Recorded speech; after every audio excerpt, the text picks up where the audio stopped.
আপনি যদি আমার এই ভিডিওটা দেখতে পাচ্ছেন তাহলে আপনি সোশ্যাল মিডিয়াতে এক্সিস্ট করেন, আর এই ভিডিওটা আপনার জন্য। আপনার কি এজ, আপনি ছেলে না মেয়ে, আপনার কি প্রফেশন, কোনো কিছু ম্যাটার করে না। কারণ ছোট থেকে আমাদের রাস্তাঘাটে চলা সম্পর্কে শেখানো হয় কি করে রাস্তাঘাটে সাবধানে চলতে হয়, কিন্তু ইন্টারনেটে চলার ব্যাপারে কি, সেই ব্যাপারে যে সাবধানে চলতে হয় সেটা কজন শেখায়? ডিজিটাল জগতে সেফ চলার জন্য আমাদের দুটো জিনিস সব জায়গায় শেখানো হয়েছে, যে কোনো আননোন লিঙ্কে ক্লিক করবো না, আর কাউকে ওটিপি শেয়ার করবো না।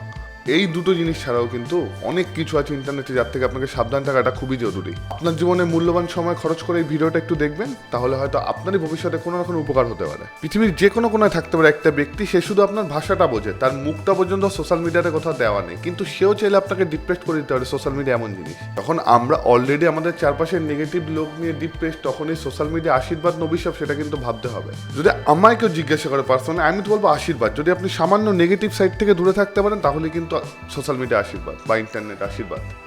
দেখুন, আমি আমার উদাহরণ দিয়ে বলছি, কেউ যদি আমাকে ক্রিটিসাইজ করে, সেটা থেকে যদি আমি কিছু শিখতে পারি, অবশ্যই ক্রিটিসিজম আর ওয়েলকাম। কারণ ধরুন এই যে আজকে আমি আমার এফপিএস একটু ড্রপ করে দিয়েছি, 60 থেকে 30 করে দিয়েছি, এটাও একটা ভাইয়ের সাজেশন।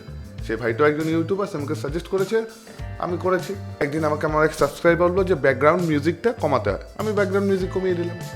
তো যেই জিনিসগুলো থেকে শিখবো, সেই জিনিসগুলোকে অলওয়েজ গ্রহণ করতে হবে। আর কিছু লোক থাকবে যে সোজা আসবে, গালাগালি করবে, ওর থেকে তুমি কি শিখবে? ধরো তুমি একটা ভিডিও বানালে বা একটা ছবি দিলে, একটা লোক আসলো, এসে তুমি চেনো না, মুখ দেওয়ারও তার ক্ষমতা নেই, আর সামনে বলার কথা তো বাদই দাও, ওর তো ক্ষমতা থাকলে ওরকম করতো না। এরা হচ্ছে ইন্টারনেট গ্যাংস্টার।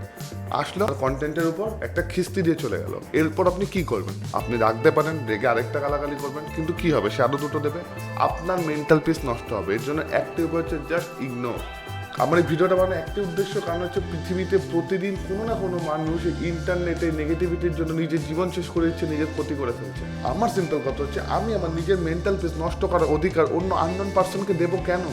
এমনিতেই নেগেটিভিটি প্রচুর আছে জীবনে, বাইরে থেকে লোক এসে কেউ নেগেটিভ ইম্প্যাক্ট দিয়ে যাবে আমার উপর, সেটা আমি হতে দেবো? আরে সোশ্যাল মিডিয়াতে আপনাকে কেউ উল্টোপাল্টা বলছে মানে সে ওই ব্যাপারে এক্সপার্ট তা কিন্তু নয়। কারণ সোশ্যাল মিডিয়া এমন একটা জিনিস, যেখানে যে মানুষটা পায়ে কোনোদিন বল লাগায়নি, সেই লোকটাও রোনাল্ডো মেসির সমালোচনা করে।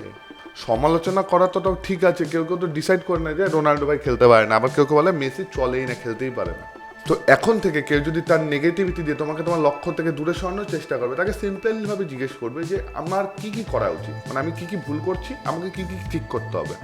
যদি তার কথাগুলো তোমার মনে হয় যে লজিক্যালি ঠিক, তাহলে সেগুলোকে ইমপ্রুভ করার চেষ্টা করবে, নাহলে একদম ইগনোর করে দেবে।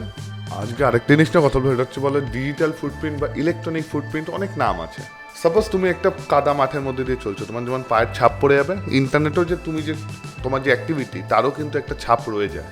তোমাদের মনে হতে পারে যে আমরা তো আমাদের সার্চ হিস্ট্রি বাই ডিলিট করে দিয়েছি, আমাদের আর কোনো চাপ নেই, কিন্তু এমন হতে পারে ধরো ফেসবুকে তুমি আজ একটা পোস্ট করেছো, হেড কমেন্ট করেছো কাউকে, বা একটা খুব বাজেভাবে কোনো কিছু পোস্ট করেছো, টুইট করেছো, ইউটিউবে কোনো উল্টোপাল্টা ভিডিও বানিয়েছো, রিলসে উল্টোপাল্টা ভিডিও বানিয়েছো, তুমি ভাবছো যে চলো ভুলেও গেলে তুমি, কিন্তু তুমি তো ভাবছো হয়তো 10 বছর পর লোক ভুলে যাবে, কিন্তু না, কখন কোন ভিডিও, কখন কোন কমেন্ট উঠে আসবে তার কিন্তু কোনো সিওরিটি নেই।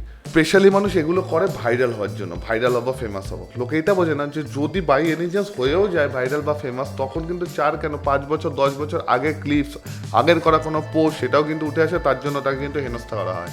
কারণ যখন সে পোস্টটা করেছিল তখন হয়তো 2 জন দেখেছিল, তাই হয়তো তাকে কিছু বলেনি। এখন যখন আবার সে ফেমাস হওয়ার পর যখন ওই জিনিসটা ভাইরাল হবে, তখন কিন্তু এটা 2000 থেকে 20,000 2 লক্ষ লোক দেখবে, তখন কিন্তু তারই নেগেটিভ ইম্প্যাক্টটা বেশি হবে। তাই ইন্টারনেট অ্যাক্সেস আছে বলেই যা মন চাইলো তাই বলে দিলাম, সেই ব্যাপার থেকে একটু সাবধান থাকবে। না নিজে নেগেটিভিটি ছড়াবে, না অন্য কাউকে ছড়াতে দেবে।